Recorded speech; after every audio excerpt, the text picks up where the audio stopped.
السلام عليكم ورحمة الله وبركاته. ازيكم حبايبي؟ عاملين ايه؟ وحشتوني كتير كتير. النهاردة بقى هعمل معاكم اكلة كده من الاكلات الشتوية الحلوة جدا جدا، بجد بتبقى تحفة. هنعملها كده بطعم وريحة زمان بطريقة حلوة ومميزة.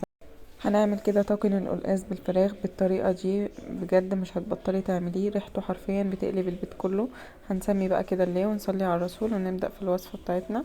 اول حاجة ببتدي فيها في الوصفة بتاعتي هي الفراخ، ان انا بجيبها انقعها كويس في محلول المية بملح بليمون بخل ومعلقتين كده من الدقيق ورشة جنزبيل.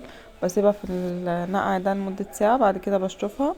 بعمل لها بقى تتبيله حلوه. اهم حاجه في القلقاس الشوربه بتاعته تكون مظبوطه جدا. هنعمل بقى تتبيله حلوه كده للفراخ عشان تدينا طعم حلو في الشوربه.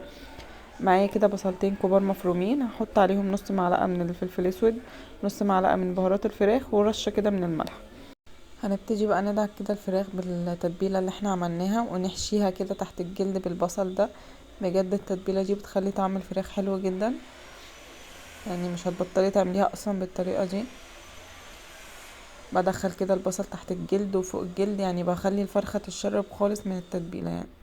بالشكل ده كده هعمل كل الكمية اللي معايا كده بالشكل ده، بحشيها كده تحت الجلد.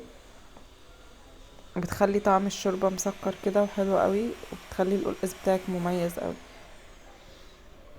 لو مش مستعجلة عليها بقى تسيبيها كده لمدة ساعة في التتبيلة دي، انما لو مستعجلة عليها حطيها على طول. هي كل ما بتقعد في التتبيلة وبتشرب من التتبيلة طعمها بيبقى احلى. هنا بقى هنعمل كده الشوربة بتاعتنا. معايا هنا جزرايه كده متقطعة 4/4، طماطمية 4/4، بصلاية بردك 4/4. وهنقلبهم بقى كده مع بعض. وهنزل دلوقتي بمعلقة كده من الفلفل الاسود، معلقة من الملح، كام ورقة كده من ورق اللوري. لو عندك حباية حطي، بيدينا طعم حلو بردك، بس انا ما كانش عندي فاستغنيت عنه. اول بقى الشوربة ما هتغلي معايا، بعد كده الفرخة ما قعدت في التتبيلة شوية معانا هنزل بيها في الشوربة. بعد الشوربة ما بتغلي، اهم حاجة ان الشوربة تغلي معاكي. هنسيبها بقى معانا لغايه ما تستوي. في الوقت ده كده هنحضر معانا القلقاس. ما بسيبش اي حاجه من البصل، ما بحطهاش، يعني كل البصل اللي بيبقى معايا بحطه. في الوقت ده كده هحضر بقى القلقاس قبل الفراخ معايا تستوي. القلقاس انا جبته ونضفته كده وقطعته مكعبات بالشكل ده وغسلته في ميه بملح بليمون بمعلقه كده من الخل بردك. بغسله اكتر من مره تحت الحنفيه لغايه ما بيتنزل الماده اللي هي اللي فيه الجيلاتينيه دي.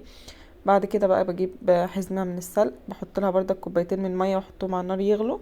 ومعايا حزمة كزبرة هحطهم كده في الخلاط، هضربهم كلهم في الخلاط، السلق والكزبرة.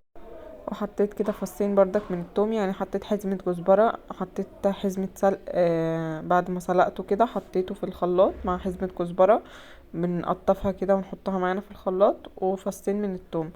بعد ما بنضربها في الخلاط بنصفيها بالشكل ده كده. في اي حاجة عندك بقى صفيها. التفل بقى اللي بيطلع منها ده مش هنرموه خالص، هنحتاجه في الاخر، هقولك هنعمل بيه ايه. بصفيها كده كلها بالشكل ده. اهم حاجة ان احنا نصفي التفل ده كويس، ما نسيبش فيه اي مية خالص عشان هنحتاجه معانا في الاخر. خلص بقى كل الكمية بتاعه السلق اللي معايا كده بالطريقة دي. بعد بصوا ما صفيته بيطلع كده التفل ده كله منه، بصفيه كويس جدا من المية اللي فيه وبركنه كده معايا على جنب.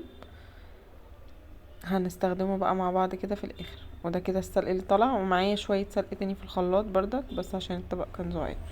هنا بقى بعد الفراخ ما استوت كده هبتدي ان انا اطلعها عشان انزل القلقاس فيها. بصوا الشوربة بتاعتنا صافية وجميلة جدا. هنا انا صفيت الشوربة من البصل والحاجات اللي فيها الجزر والحاجات دي. وبعد كده حطيت معايا القلقاس. هنسيبه بقى معانا لغاية ما يستوى كده ونغطيه. هنا بعد خلاص ما كان استوى معايا، بنعرف ان هو استوى ازاي، بنضغط عليه كده بالمعلقه لو لقينا ان هو اتقطع معانا بسهوله كده ودايب معانا. خلاص نبتدي ان احنا ننزل بالسلق.